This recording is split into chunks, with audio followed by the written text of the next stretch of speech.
Indian bank account பேலன்ஸை எப்படி வந்து ஒரு மிஸ்டு கால் கொடுத்தே வந்து அக்கௌண்ட் பேலன்ஸ் வந்து செக் பண்றது அப்படிங்கறதான் டீட்டெயிலா இந்த வீடியோல பார்க்க போறோம். வீடியோ ஃபுல்லா பாத்தீங்கன்னா எப்படி பண்றது அப்படிங்கறத டீட்டெயிலா தெரிஞ்சுக்கலாம். தெரிஞ்சுக்கிறதுக்கு முன்பாக சேனலை சப்ஸ்கிரைப் பண்ணிக்கோங்க, பெல் ஐகானை கிளிக் பண்ணி ஆல் அப்படின்றது செட் பண்ணிக்கோங்க. ஜஸ்ட் ஸ்கிரீன்ல தெரியக்கூடிய இந்த ஒரு நம்பருக்கு நீங்க வந்து ஒரு கால் வந்து பண்ணுங்க. கால் பண்ணுமே வந்து ரிங் ஆயிட்டு வந்து கட் ஆயிடும். அதுக்கப்புறம் பாத்தீங்கன்னா உங்களுக்கு அக்கௌண்ட் பேலன்ஸ் எவ்வளவு அப்படின்றத வந்து எஸ்எம்எஸ்ல சென்ட் பண்ணிடுவாங்க. உங்களோட அக்கௌண்ட் பேலன்ஸ் நீங்க வந்து செக் பண்ணிக்க முடியும். நீங்க இந்தியன் பேங்க் அக்கௌண்ட்ல எந்த நம்பர் ரெஜிஸ்டர் வந்து பண்ணிருக்கீங்களோ அந்த நம்பர்ல தான் நீங்க வந்து கால் பண்ணணும். அப்பதான் இந்த ட்ரிக் வந்து ஒர்க் ஆகும். நீங்க வேற நம்பர்ல இருந்து வந்து பண்றப்போ உங்களுக்கு இது வந்து ஒர்க் ஆகுது. ரெஜிஸ்டர் ஆன மொபைல் நம்பர்ல இருந்து நீங்க கால் பண்ணீங்கன்னா உங்களுக்கு எவ்வளவு பேலன்ஸ் இருக்கு அப்படின்றத எஸ்எம்எஸ்ல சென்ட் பண்ணிடுவாங்க.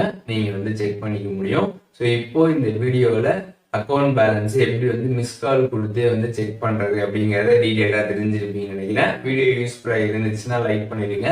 எதுவும் டவுட் இருந்துச்சுன்னா கண்டிப்பா கமெண்ட்ஸ்ல மென்ஷன் பண்ணுங்க, எல்லாருக்குமே ரிப்ளை பண்றேன். வேற என்ன கண்டென்ட் நம்ம சேனல்ல வந்து போஸ்ட் பண்ண நினைக்கிறீங்களோ அதை பத்தி கமெண்ட்ஸ்ல சொல்லுங்க. அதற்கான வீடியோஸ்மே சீக்கிரமாவே நம்மளோட சேனல்ல வரும்.